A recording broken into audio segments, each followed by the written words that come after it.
Nabo Constructions, Cary Road, Bhatubasti, opposite Ranger Office. पिछले 7-8 साल से आज अंडमान में एक बड़ा नाम है जो रियल एस्टेट और कंस्ट्रक्शन की दुनिया में काफी मशहूर है। अंडमान एंड निकोबार के कई द्वीपों में नबो कंस्ट्रक्शन से जमीन की लेन देन की है। इसमें खास बात यह है कि नबो कंस्ट्रक्शन से अगर आप जमीन लेते हैं तो पूरी कानूनी प्रक्रिया करने की जिम्मेदारी नबो कंस्ट्रक्शन लेती है। पब्लिक फीडबैक भी एक्सीलेंट है क्योंकि नबो कंस्ट्रक्शन अपने कमिटमेंट पर हमेशा खरी उतरी है। न सिर्फ ट्रक, इटाची या पिकअप्स बल्कि नबो कंस्ट्रक्शन के अपने मजदूर, आर्किटेक्ट, इंजीनियर, मशीन मिस्त्री भी है जो कहे समय पर आपके ऑर्डर्स को पूरा करती है। एक एक जमीन को पूरे लीगल डॉक्यूमेंट के साथ ग्राहकों को दी है, जिस वजह से आज तक नबो कंस्ट्रक्शंस पर कभी उंगली नहीं उठी। जब पूरा देश कोरोना की चपेट में बंद पड़ा था, नबो कंस्ट्रक्शन के हर एक स्टाफ को पूरी सैलरी में रखा गया। वे बेरोजगार नहीं हुए। अंडमान की लोकल कंपनी होना भी एक वजह है कि जनता आंख बंद करके भरोसा करती है किसी भी किस्म के फ्रॉड होने से। नबो कंस्ट्रक्शन से जमीन लेना देना या कंस्ट्रक्शन का काम करना यानी आपकी पैसे की सुरक्षा की पूरी गारंटी। याद रखिए, रियल एस्टेट और कंस्ट्रक्शन वर्क्स के लिए नबो कंस्ट्रक्शंस, कैरी रोड, बातुबस्ती, opposite ranger office. Arun's fertility and IVF centre. स्वास्थ्य को लेकर आज इंसान सबसे ज़्यादा परेशान है। महिलाओं की गायनिक समस्याओं का संपूर्ण समाधान के लिए अरुण्स फर्टिलिटी एंड आईवीएफ सेंटर अब आपको प्रेगनेंसी प्लानिंग से लेकर डिलीवरी तक की सभी ज़रूरी जानकारी व किसी भी प्रकार के इलाज व दवाइयों के लिए अरुण्स फर्टिलिटी एंड आईवीएफ सेंटर। अब आपको लाखों रुपए खर्च कर मेनलैंड जाने की भी ज़रूरत नहीं। तमाम गायनिक सॉल्यूशंस के लिए 11 चरमा हॉस्पिटल के पास है अरुण्स फर्टिलिटी एंड आईवीएफ सेंटर। एक से एक आधुनिक उपकरणों और पूरी सुरक्षा के साथ आपके प्राइवेसी को ध्यान में रखते हुए डॉक्टर्स व साइंटिस्ट से कंसल्ट करें। सभी सुविधाओं से lace अरुण्स fertility and IVF centre. अब की बार नड्डा जी आगे बढ़ो, नड्डा जी आगे बढ़ो। Thank you.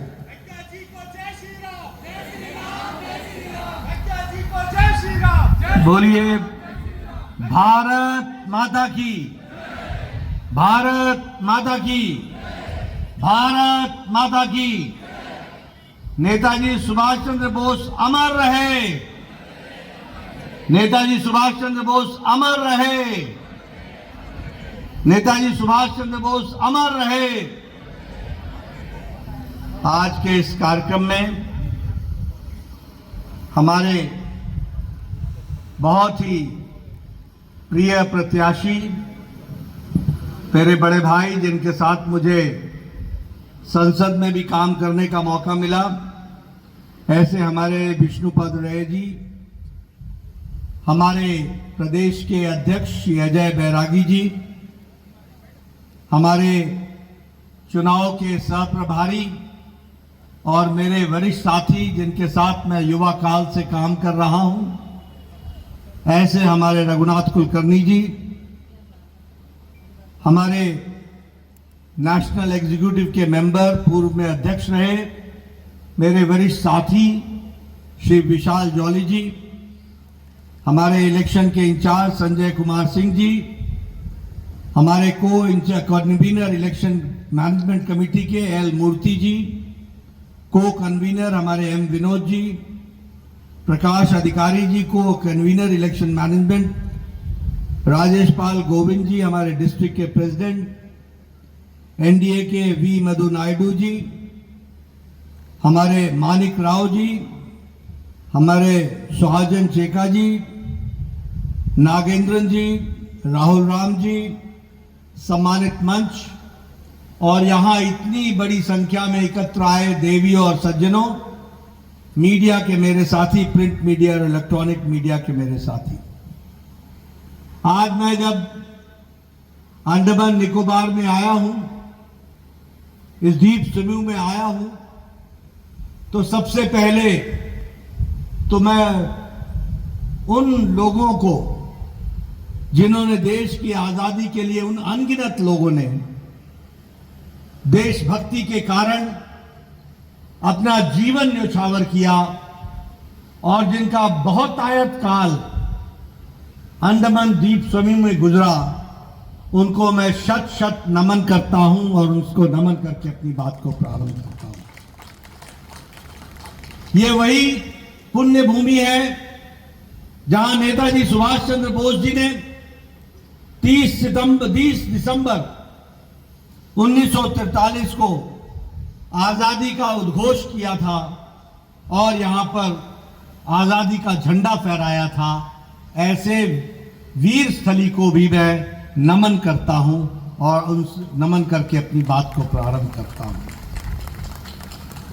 सबसे खुशी की बात है कि पहले प्रधानमंत्री मोदी जी हुए जिन्होंने उस स्थान को वहां पर गए और सुभाष चंद्र बोस जी के कर्तृत्व को याद किया।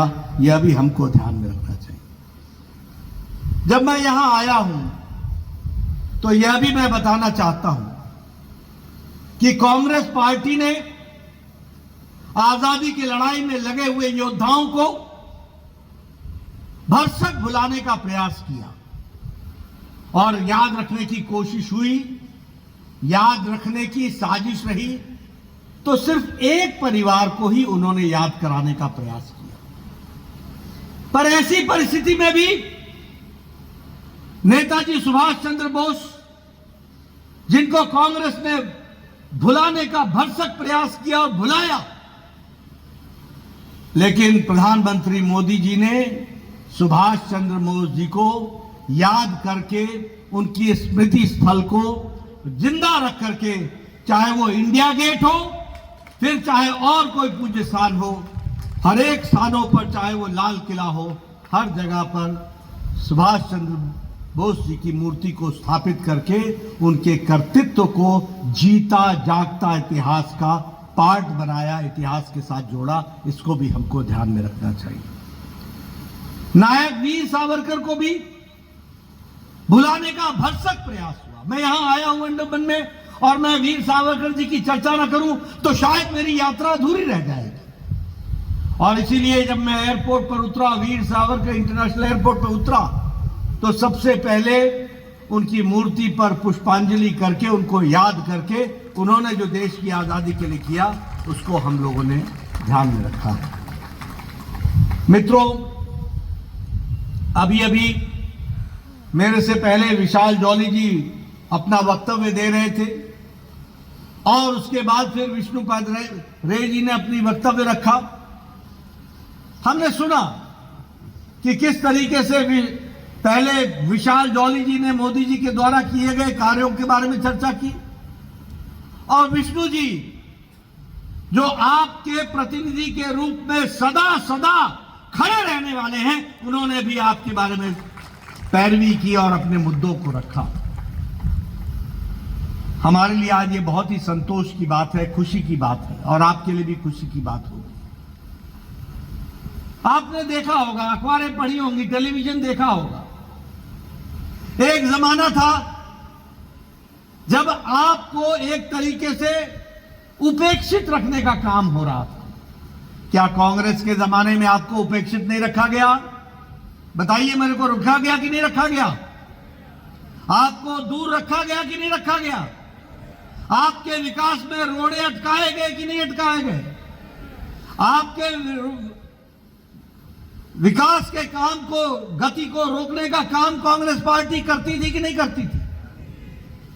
लेकिन जब से प्रधानमंत्री मोदी जी आए हैं, अंडमान द्वीप समूह मुख्य धारा में शामिल हुआ है और विकास में किसी से भी अब कम नहीं है। इसको भी हमको याद रखना चाहिए।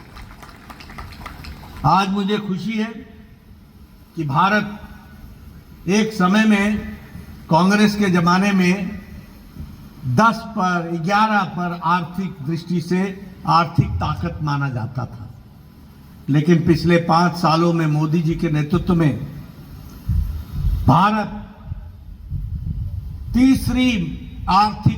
पांचवी आर्थिक शक्ति बनकर के तैयार हुआ है और हमने 11 नंबर से छलांग लगा करके 5वें नंबर पर पहुंचे हैं और हमने पछाड़ा किसको है?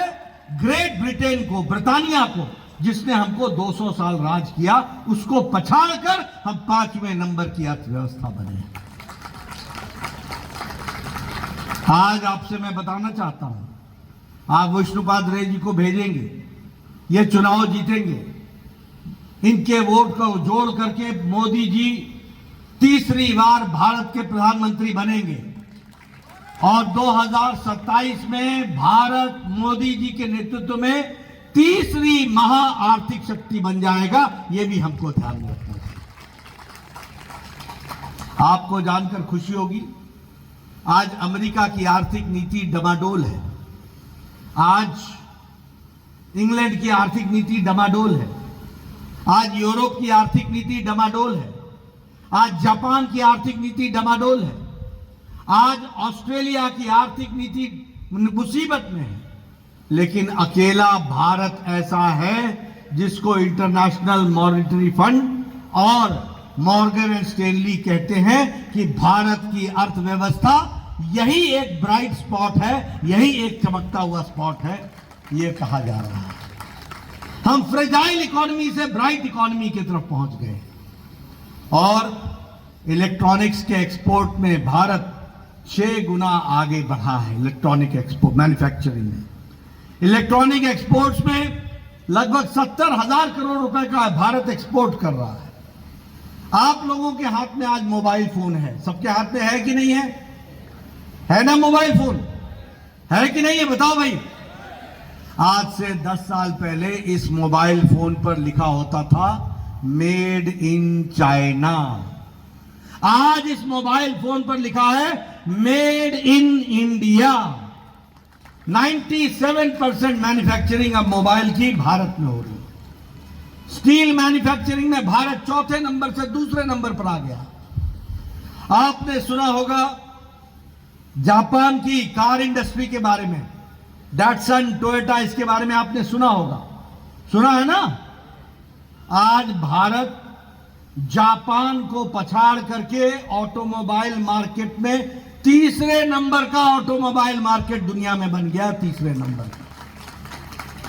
आज फार्मास्यूटिकल्स में, दवाइयों में भारत दुनिया की डिस्पेंसरी बन गया है। और जब मैं भारत की डिस्पेंसरी बोलता हूं तो आपको ध्यान में रखना चाहिए कि भारत की डिस्पेंसरी बोलने का मतलब यह है कि सबसे सस्ती दवा और सबसे असरदार दवा अगर कोई बना रहा है तो भारत बना रहा है। और भारत का एक्सपोर्ट, भारत का निर्यात 138% बढ़ गया है। हमारा पेट्रोकेमिकल्स, इसकी थाती दुनिया में बोल रही है और आज 106% हमारा पेट्रोकेमिकल्स बढ़ गया है। वो भी हमको ध्यान में रखना चाहिए। अभी विष्णुपाद जी ने बहुत सी डिमांड हमारे सामने रखी है। मुझे ज्यादा उन डिमांडों की चिंता ये इसलिए नहीं है कि आपने बस एक बार विष्णुपाद रे को जिता देना, इसके बाद कोई और वकील की जरूरत नहीं होगी, ये अकेले आपकी डिमांड सारी पूरी कर देंगे। मुझे मालूम है ना, मैं स्वास्थ्य मंत्री था, पहले ये मेरे को घर में पकड़ते थे, फिर मैं बोलता था हो गया बाबा, हो गया दादा, काम कर देगा कर देगा कर देगा। ये दोपहर को मेरे ऑफिस में आ जाते थे। मैं बोलता था दादा सुबह तो बोला था, बोला एकता बात छूट गया, एकता बात छूट गया। फिर एकता बात बोलना। फिर शाम को जब मैं घर पहुंचता था तो फिर दादा हाजिर। हम बोले दादा अब क्या हो गया? बोला वो काम के साथ एक और मन में काम आ गया, उसको भी नोट कर लो, वो भी कर देना। इसलिए मुझे काम की चिंता नहीं है, एक बार दादा को भेज दो, फिर पूरे 5 साल काम की बौछार ये अपने आप पूरा करेंगे, इस बात का मुझे पूरा विश्वास है। मित्रों, आप बताओ मोदी जी के नेतृत्व में गांव आगे बढ़ा कि नहीं बढ़ा? आप बताइए गरीब को ताकत मिली कि नहीं मिली? आप बताइए किसान को ताकत मिली कि नहीं मिली? आप बताइए युवाओं के अरमानों को पंख लगा कि नहीं लगा? आप बताइए किसानों की चिंता हुई कि नहीं हुई? गांव, गरीब, वंचित, पीड़ित, शोषित, दलित, महिला, युवा, सबको अगर ताकत दी है तो मोदी जी ने ही ताकत दी है, उसको हमको याद रखना चाहिए। और जब मैं ये बोल रहा हूं तो आपको बताना चाहता हूं, आपको जानकर खुशी होगी, आज 11 करोड़ 78 लाख किसानों को हर साल मोदी जी 6,000 रुपए हर 4 महीने पर 2-2 हजार रुपए उसके बैंक के खाते में सीधा भेजते हैं और लगभग 2.5 लाख करोड़ रुपए किसानों के खाते में डाल दिया गया है। और मुझे खुशी है कि अंडमान भी पीछे नहीं है। 16,000 किसान अंडमान द्वीप समूह के हैं जिनके खाते में 6,000 रुपए साल का डाला जा रहा है, उसको भी हमको याद रखना चाहिए। उज्ज्वला गैस कनेक्शन, हमारी बहनें बताइए पहले लकड़ी के चूल्हे पर खाना बनाती थी कि नहीं बनाती थी? केरोसिन ऑयल पर खाना बनता था कि नहीं बनता था? बताइए स्टोव पे खाना बनता था कि नहीं बनता था? आज लगभग 10 करोड़ बहनों को गैस का कनेक्शन दिया गया और उसमें से 13,000 कनेक्शन अंडमान द्वीप समूह में बहनों को सशक्तिकरण के लिए दिया गया। आप बताइए जल जीवन मिशन, लगभग 11 करोड़ घरों को जल के नल, हर घर नल जोड़ा गया। और मुझे खुशी है कि अंडमान द्वीप समूह में भी 33,000 बहनों को हर घर नल, हर घर जल से जोड़ा गया है। यह भी आपको याद रखना चाहिए। और इसीलिए गांव की तस्वीर बदली। मैं अभी इससे पहले सिक्किम में था, कल मैं अरुणाचल में था। मैंने सिक्किम में लोगों को बताया, मैं आपको भी बताना चाहता हूं। जब मैं 1993 में, जैसा कि बहन बता रही थी कि मैं विधायक था, तो मैं 1993 में लीडर ऑफ ऑपोजिशन विधायक था। और 1993 में मेरा ब्लॉक का डेवलपमेंट ऑफिसर, बीडीओ जिसको बोलते हैं, पता नहीं यहां क्या बोलते होंगे, बीडीओ बोलते हैं, तो मेरा बीडीओ आता था और मुझे बोलता था, नड्डा साहब आपके यहां चाय पीने आऊंगा। मैंने कहा आओ भाई, चाय भी पियो, नाश्ता भी करो। बोला आपको एक खुशखबरी सुनानी। मैंने कहा सुनाओ। तो क्या खुशखबरी है? खुशखबरी यह है कि इस साल आपको इंदिरा आवास योजना में एक पंचायत में 2 घर मिले हैं। अब बताइए किसको दें? मैं कहता था भैया तू ही रख ले, 1 अनार 100 बीमार, मैं 2 घरों को लेके क्या करूंगा? इस 2 घर को लेके जाऊंगा तो पंचायत में झगड़ा हो जाएगा। आज प्रधानमंत्री मोदी जी ने 4 करोड़ पक्के घर बनाए हैं, 4 करोड़ पक्के घर बनाए, और उसमें से 4,000 घर अंडमान द्वीप समूह में भी पक्के बने हैं। ये भी आप जानें। और आपसे मेरा निवेदन है, विष्णुदा को जिता करके भेजोगे ना? भेजोगे ना? इसके बाद कोई भी कच्चा छत अंडमान द्वीप समूह में नहीं रहेगा। यह मोदी जी का संकल्प है, इसको भी आपने याद रखना। अभी मोदी जी ने कहा ना, ये तो ट्रेलर है, असल फिल्म तो बाकी है, ये तो एपिटाइजर है, असल थाली तो बाकी है। तो असल विकास तो अभी बाकी है। अभी तो ये उन्होंने 10 साल में ट्रेलर दिखाया है। मित्रों, उसी तरीके से स्वच्छ भारत मिशन, क्या जीवन होगा आप बताइए? लोग खुले में शौच जाते थे, हमारी बहनें, which type of life they were leading. And prime minister Modi ने 12 करोड़ इज्जत घर बनाए, 12 करोड़ टॉयलेट्स बनाए, यानी 12 करोड़ बहनों को लाइफ विद डिग्निटी, इज्जत के साथ जीने का रास्ता दिखाया। तो प्रधानमंत्री मोदी जी ने दिखाया। और आपके यहां भी संख्या कम नहीं है, 22,000 इज्जत घर बने, 22,000 इज्जत घर बने। आप बताइए, आयुष्मान भारत, विष्णु जी को याद होगा, मैं स्वास्थ्य मंत्री था, मोदी जी ने कहा कि कुछ बड़ा काम करो। विशाल जी को याद होगा उस समय, बड़ा काम करो, बड़ा काम करो। और उस समय मुझे याद है कि उन्होंने कहा कि गरीबों के लिए हेल्थ कवरेज दो। आज दुनिया में यूनिवर्सल हेल्थ कवरेज की बात हो रही है, मोदी जी ने हमको आदेश दिया। और मुझे याद है कि आयुष्मान भारत, ये विष्णुपाद रे मेरे पास आया करते थे, नड्डा जी स्वास्थ्य मंत्री भारत सरकार, इसका ऑपरेशन होना है, बाईपास होना है, इसका बाईपास होना है, इसको स्टेंट लगना है, इसका किडनी का ऑपरेशन होना है, इसका 1.5 लाख का खर्चा है, इसका 2 लाख का खर्चा है, इसका 2.5 लाख का खर्चा है, इसका 4 लाख का खर्चा है। कृपया अनुदान देने की अनुशंसा करिए। ये गरीब है, ये पैसा नहीं दे सकता। ऐसे गरीब लोगों की स्थिति थी। मोदी जी ने कहा कुछ बड़ा करना है। आपको जानकर खुशी होगी, आयुष्मान भारत में 55 करोड़ लोग, 12 करोड़ 74 लाख परिवार, गरीब परिवार। कौन है ये 55 करोड़ लोग? रेड़ी वाला, फेड़ी वाला, रिक्शा वाला, ठेला वाला, सब्जी वाला, चाय का दुकानदार, उसी तरीके से बस का ड्राइवर, बस का क्लीनर, ट्रक का ड्राइवर, ट्रक का cleaner, lift man, taxi driver, बाल काटने वाला बार्बर, ठेला ढोने वाला साधारण आदमी, लिफ्ट मैन, ग्रैब पिकर, जो गरीब लोग प्लास्टिक इकट्ठा करते हैं कूड़ेदान से, ऐसे गरीब लोगों को 55 करोड़ लोगों को प्रधानमंत्री मोदी जी ने भारत की 40% आबादी को 5 लाख रुपए सालाना गंभीर बीमारी से लड़ने का उनको हेल्थ कवर दिया, 5 लाख रुपए। और आज 11,500 परिवार आपके अंडमान द्वीप समूह के हैं जो आयुष्मान भारत से जुड़े हैं, उसको भी हमको ध्यान में रखना चाहिए।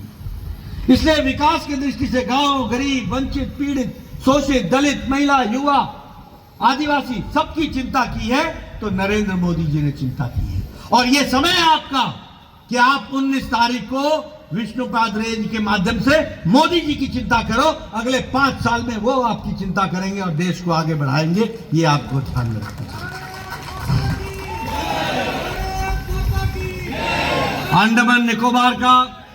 अंडमान निकोबार के विकास के लिए आपको जानकर खुशी होगी कि आपका जो बजट का एलोकेशन है मोदी जी के नेतृत्व में वह दुगना कर दिया गया है, डबल द साइज कर दिया गया है। यह भी हमको याद रखना चाहिए। आप बताइए, आज 50,000 करोड़ रुपए सालाना हमारे अंडमान द्वीप समूह के विकास के लिए खर्च हो रहा है। आप बताइए, मुझे खुशी है कि आज अंडमान में मेडिकल कॉलेज है ना विष्णु जी, याद है ना? एक्स्ट्रा मेडिकल कॉलेज चाहिए, याद है ना? तो आज आपको मेडिकल कॉलेज मिला हुआ है। उसी तरीके से अंडमान निकोबार को लॉ कॉलेज मिला और 2016 में लॉ कॉलेज बना। और उसी तरीके से Andaman Nicobar islands institute of medical sciences, इसका भी इस्टेब्लिशमेंट कर रहे हैं। और इसके साथ साथ डिजिटल रेवोल्यूशन में ऑप्टिकल फाइबर, पहली बार ऑप्टिकल फाइबर, आपने नाम नहीं सुना होगा, आज समुद्र से भी ऑप्टिकल फाइबर को ला करके और 1,224 करोड़ रुपए खर्च करके आपको जोड़ने का काम और अंडमान निकोबार को किया जा रहा है। कांग्रेस के जमाने में तो आपको कांग्रेस सैटेलाइट से देखती थी, सैटेलाइट का जमाना था, कोई इंटरनेट की व्यवस्था और कोई वो नहीं था। और मुझे खुशी है कि जब विष्णुपाद रे थे तभी आपके यहां BSNL का टावर लगा था और तभी मोबाइल आपके हाथ में आया था। यह भी आपको याद रखना चाहिए।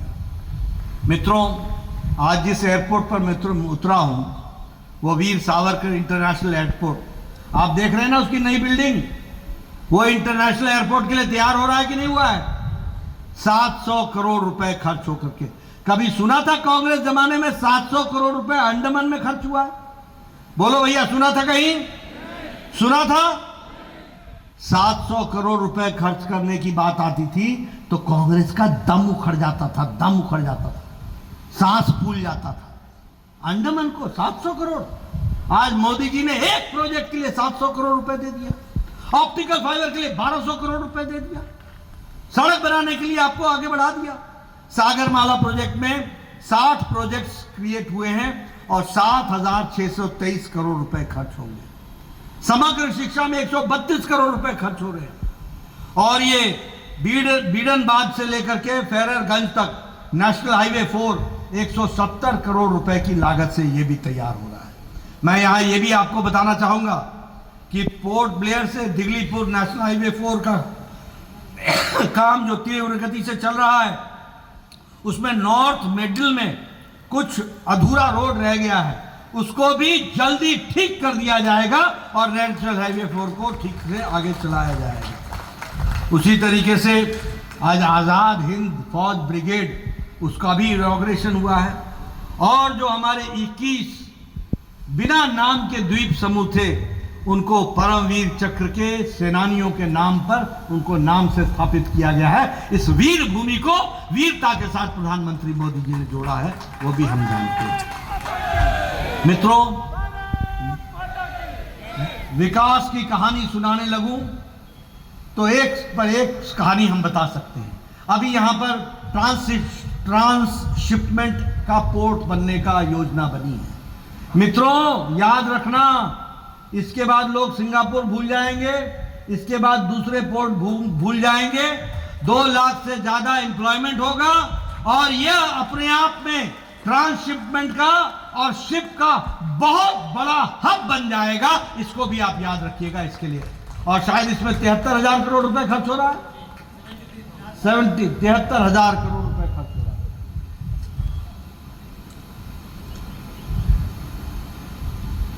और ये छता बाम्बू फ्लैट ब्रिज ये 1900 मीटर का है। ये भी, इसका भी काम पूरा का पूरा कितना 1900 करोड़ रुपए का। दादा छोटा फिगर बोलते ही नहीं है, जब बोलते हैं 1900 करोड़ 73,000 करोड़। थैंक यू, बहुत अच्छा। तो ये अब इसका काम पूरा हो गया है, इसको भी विकास के साथ जोड़ा जा रहा है। मित्रों, अभी तक मैंने आपको विकास की कहानी बताई कि नहीं बताई? अभी तक हमने आपको मोदी जी के द्वारा किए गए कार्यों के बारे में बताया। अब चुनाव करने वाले हैं। अब चुनाव में क्या होता है, कौन अच्छा कौन बुरा। तो अच्छा तो मैंने बता दिया, पर आप बुरा भूल जाओगे तो अच्छे की कीमत नहीं रहेगी। तो आपको बुरा भी मालूम होना चाहिए ना, मालूम होना चाहिए कि नहीं होना चाहिए? ये जो इंडिया अलायंस है ना, इंडिया अलायंस, घमंडिया अलायंस,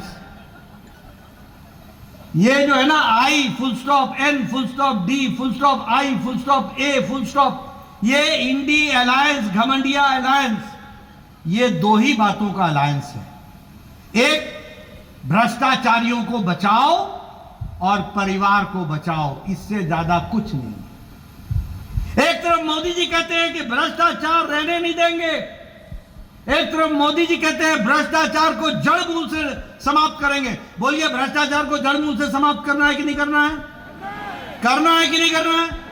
तो मोदी जी बोलते हैं भ्रष्टाचार मिटाओ, हटाओ, और वो कहते हैं इंडिया अलायंस कहता है भ्रष्टाचारियों को बचाओ।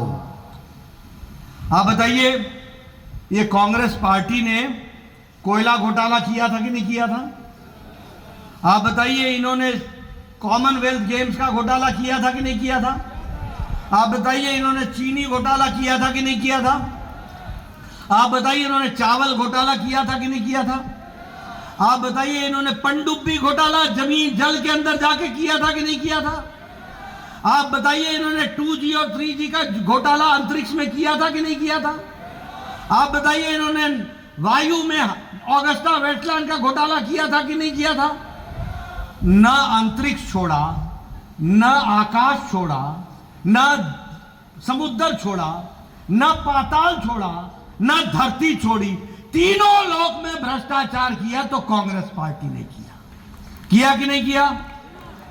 अब आप बताइए, ये समाजवादी पार्टी का अखिलेश ने लैपटॉप का घोटाला किया कि नहीं किया? गोमती रिवर फ्रंट का घोटाला किया कि नहीं किया? अनाज का घोटाला किया कि नहीं किया? आप बताइए, लालू ने नौकरी के बदले जमीन लेने का घोटाला किया कि नहीं किया?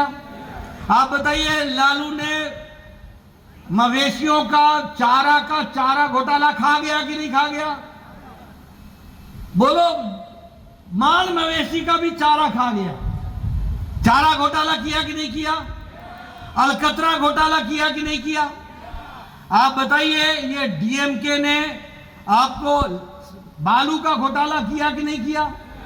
आप बताइए, ये उन्होंने अपनी संपत्ति 1,32,000 करोड़ की संपत्ति के बारे में विवरण देने से बच रहे हैं कि नहीं बच रहे हैं? आप बताइए, ममता के मंत्रियों ने टीचर्स के घोटाले का घोटाला किया कि नहीं किया? आप बताइए, उन्होंने बालू का घोटाला किया कि नहीं किया? आप बताइए, उन्होंने चीनी का घोटाला किया कि नहीं किया? आप बताइए उन्होंने गाय की तस्करी का घोटाला किया कि नहीं किया? आप बताइए कि जेएमएम के नेताओं ने जमीन का घोटाला किया कि नहीं किया? किया कि नहीं किया? आप बताइए केजरीवाल ने शराब का घोटाला किया कि नहीं किया? आप बताइए उन्होंने दवाई का घोटाला किया कि नहीं किया? अब आप देखिए, तस्वीर देखो देश की। INDI alliance, Rahul Gandhi bail पर, सोनिया गांधी बेल पर, चिदम्बरम बेल पर, लालू प्रसाद यादव बेल पर, डीएमके का ए राजा बेल पर, टीएमसी का नेता बेल पर, टीएमसी के मंत्री बेल पर, डीएमके के मंत्री बेल पर, और केजरीवाल जेल में, सिसोदिया जेल में, हेमंत सोरेन जेल में, सत्येंद्र जैन जेल में, आजम खान जेल में, प्रियंका मलिक जेल में, हमारे पार्थ चैटर्जी जेल में, मानिक भट्टाचार्य जेल में। ये सारे लोग या तो बेल पर हैं या जेल में हैं। ऐसे लोगों को आने देना है क्या? बोलो, ऐसे लोगों को आने देना है क्या? ऐसी पार्टी को आने देना है क्या? अभी मीसा भारती ने, अभी का ये इतने फ्रस्ट्रेटेड हो गए हैं। आप बोलते हो मोदी मोदी मोदी, और ये मोदी जी को गाली देते रहते हैं। कभी सांप, कभी बिच्छू, कभी क्या। इनकी निराशा, इनकी हताशा, इनका फ्रस्ट्रेशन चरम सीमा पर है। अभी जिसने 23 साल तक सबसे सर्वोच्च पद पर रह करके 12 साल से ज्यादा चीफ मिनिस्टर और अब 10 साल से ज्यादा प्रधानमंत्री के रूप में मोदी जी ने देश के प्रधान प्रशासक के रूप में काम किया और एक भी दाग नहीं है, ऐसे को मीसा भारती बोलती है मैं चुनाव के बाद जेल में भेजूं। ऐसा फ्रस्ट्रेशन, ऐसा निराशा, ऐसी निराशा। आप बताइए, मैं फिर से बोलता हूं, लालू सेहत के कारण बेल पर है कि नहीं है? चारा घोटाले में इन्वॉल्व है कि नहीं है? और लोगों से मीसा भारती पर अंजाम है कि नहीं है? जो खुद बेल पर हो, जिनसे खुद पूछताछ हो रही हो, वो आज मोदी जी को गाली दे रहे हैं। ऐसे लोगों को बख्शना है क्या? ऐसे लोगों को छोड़ना है क्या? इसको जवाब देने का एक ही तरीका है, 19 तारीख कमल का निशान, आपकी उंगली और ईवीएम का बटन दबना चाहिए और विष्णुपाद रे को भेजना चाहिए। यही अंडमान का जवाब होगा, यही हमको रास्ता देना होगा। मित्रों, आपका मैं ज्यादा समय नहीं लूंगा, आपने मेरी बात बहुत शांति से सुनी है। एक ही बात कहना चाहता हूं, देश का विकास, देश आगे जाएगा, दुनिया में देश का स्थान मोदी जी के नेतृत्व में बन रहा है। गांव गरीब की चिंता हो रही है, गांव खड़ा हो रहा है, आज विकास के दृष्टि से काम हो रहे हैं। इस काम में आप भी अपना योगदान कीजिए और 19 तारीख को पवित्र काम में जुटिए। विष्णुपाद रे को आप भेजिए और अंडमान मुख्य धारा में आएगा। और विष्णुदा से मैं कहूंगा, चुनाव के बाद मुझे फिर से बुलाना, मैं जरूर आऊंगा, आप लोगों से और मिलूंगा, आपके गांव तक जाने की कोशिश करूंगा। आपने मेरी बात सुनी, आपका बहुत बहुत धन्यवाद। जय भारत, जय अंडमान।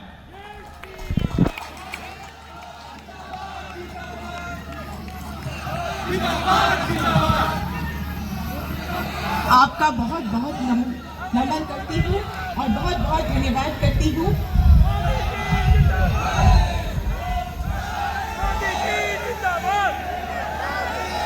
विष्णु जी आगे बढ़ो, विष्णु जी आगे बढ़ो। भारत माता की जय, भारत माता की जय। वंदे वंदे वंदे। क्या कर रहे हो?